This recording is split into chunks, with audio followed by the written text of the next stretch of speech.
Hey everyone. After my recent onslaught of bossing and guide videos, I figured it would be nice to put out a training guide. Go figure, another guide. But mainly I just really wanted to highlight how good Evans are at training. I sort of had an idea that they would be, really strong, just seeing the revamped skills back in whenever it released in KMS. But I didn't really have a great idea of how absolutely ridiculous it really is.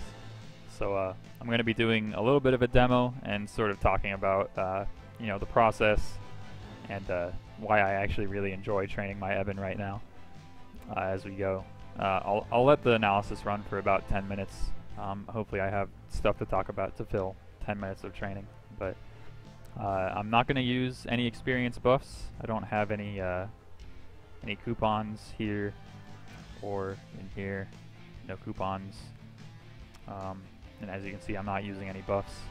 What I do have as far as experience goes is my Mercedes link skill for 15%, and then I also have the Iran link skill for combo orbs.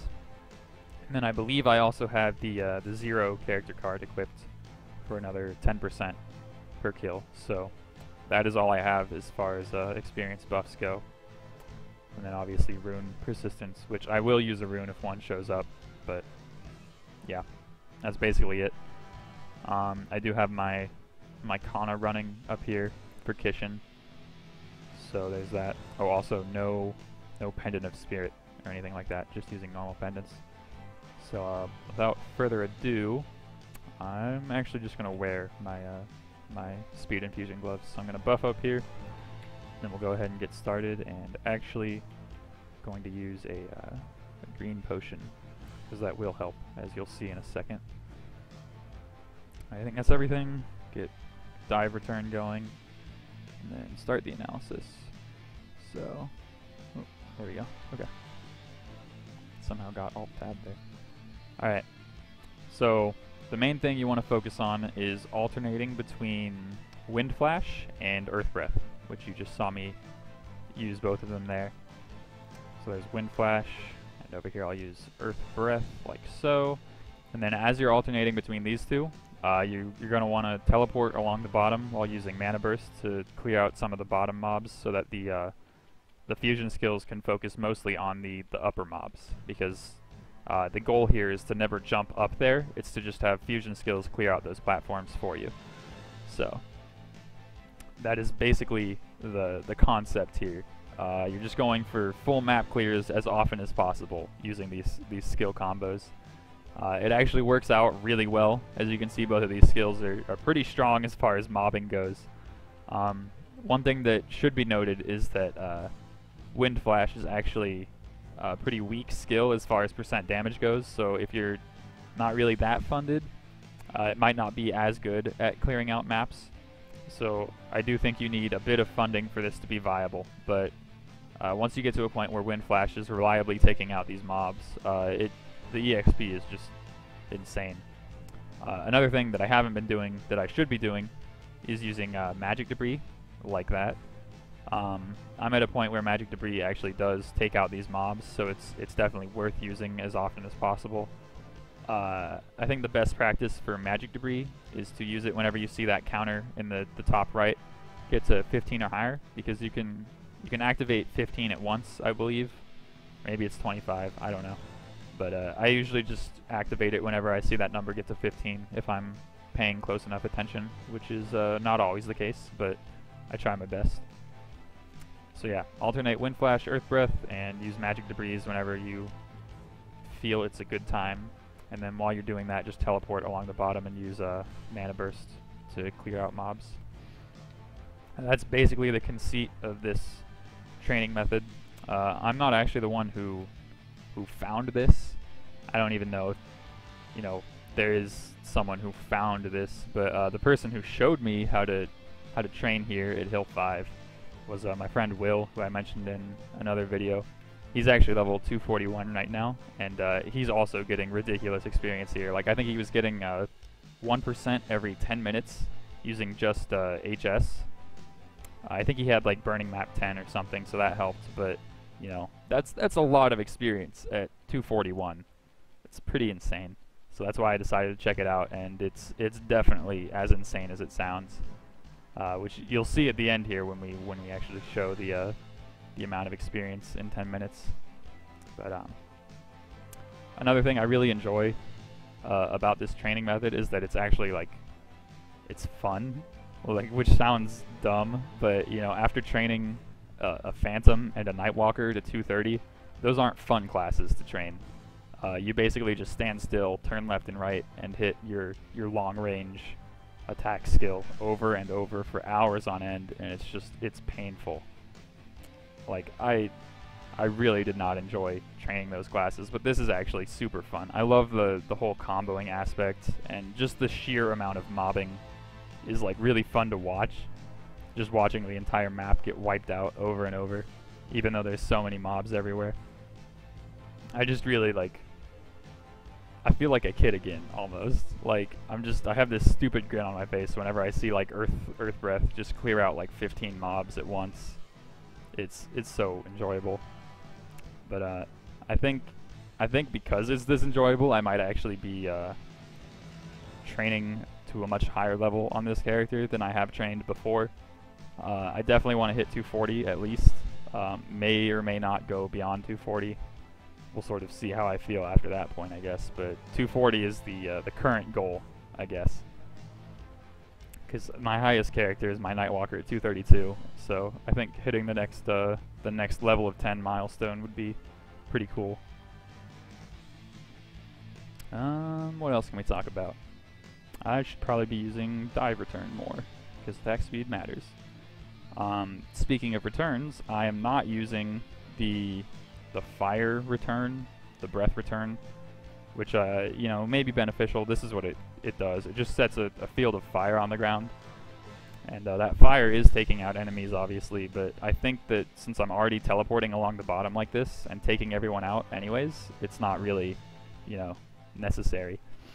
Similarly, I don't think using my soul summon is, like, there's a point to it, because I'm already clearing out the entire map.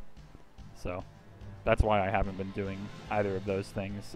It may actually be beneficial, but, you know, I'm more sort of just trying to focus on the fusion skills, because they're definitely the bread and butter of this method. Without those, this wouldn't be nearly as efficient, obviously. You'd have to, like, move up every time you wanted to kill mobs up top, and it would just be really slow. In fact, it would probably be better to go to deck 1 or something. Speaking of deck 1, actually, I do think that Hill 5, the map we're on right now, is the best map to do this method on.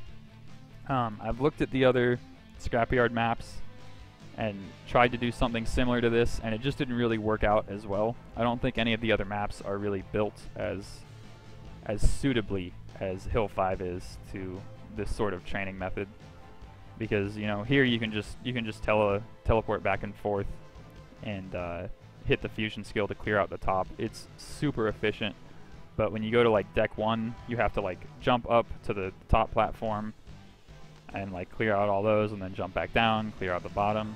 It's a lot more movement, and I think that unnecessary movement is definitely slowing it down compared to training here.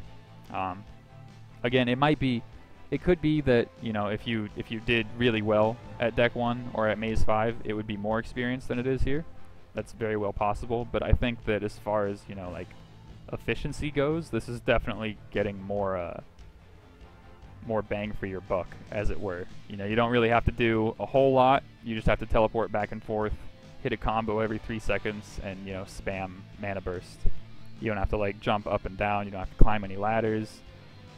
Blah, blah, blah. Also, this map is one of the few in Scrapyard that doesn't have any falling objects. So if you were worried about mule safety, like if you had a bishop or a Kana, you don't really need to worry as much, because there's a safe spot up top and there's no falling objects that could hurt them. So relatively safe as far as that goes. 10 minutes is much longer than I thought it was in my head when I started this video. I'm quickly running out of subjects. Actually, I guess I'll talk about the combo orbs for a second.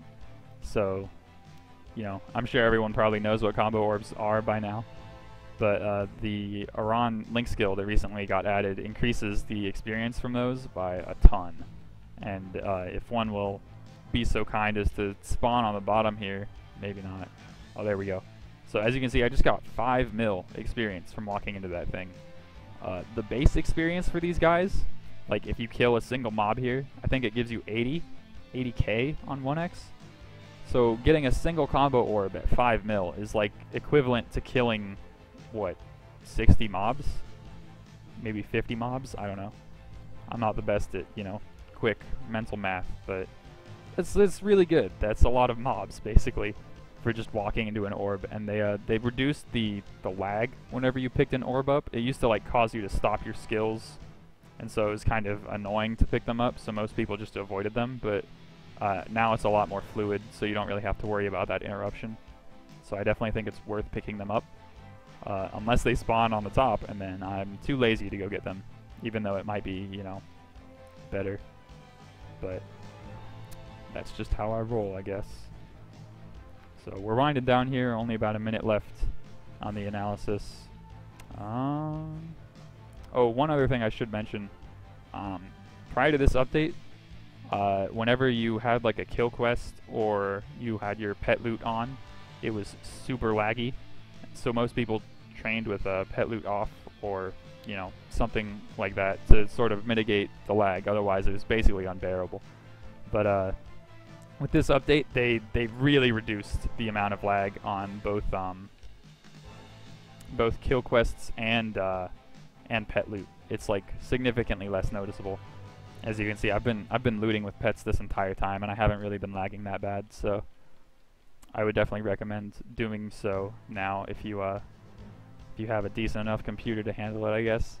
I'm not really sure what the requirements would be for that. Oh, we're at 10 minutes. Okay. Finish. There we go. So you can sort of see that for a second. I'm gonna hop up. Oh, I want to get the now I'm lagging a bit. Oh, come on, don't slow me. All right. We're good. We're good. Okay. Cool. So I'm gonna go ahead and open this up here. So as you can see, I got 678 mil in 10 minutes. So if we multiply that by 6, that's like 37 or 3.7 bill. 3.7 bill in an hour on 1x. That's really good. Really good. Like, you know, before my my metric sort of for determining whether or not experience was good was you would take your experience rate, so like I'm on 1x, then you would multiply that by 2, and then that would equal your ideal experience gain in bill per hour. So like previously, before Evans, my ideal would be to get, you know, 2 bill an hour on 1x. Now I'm getting like 3.7 or something like that. So, you know, almost twice as much. It's like really, really potent. So, you know, I'm super excited to actually, you know, train for a 2x event and see how far I can get. If I had used a rune during this, I think I did, the last test I did of this, I used a rune, which lasts 5 minutes for me because I have the level 3 rune link, which I'll just show here again. Yeah, 70% rune duration, so it lasts 5 minutes for me. When I had a rune for 5 of the 10 minutes, I got to like 1.2 bill in 10 minutes. Or not 1.2, but 1.1. So, yeah, it's pretty crazy how strong that is. I'm definitely looking forward to training a lot more, and I hope this guide is of use to people, because I know it can be kind of daunting to figure out, you know, where's the best place to train? Should I train with a partner? Should I, you know, do whatever? I definitely think Hill 5 is where it's at as far as Evan training goes. So, you know, keep that in mind when you're looking for a 2x map, I guess. And that's basically all I had to say for the video. So I hope you guys enjoyed it, and I'll see you next time.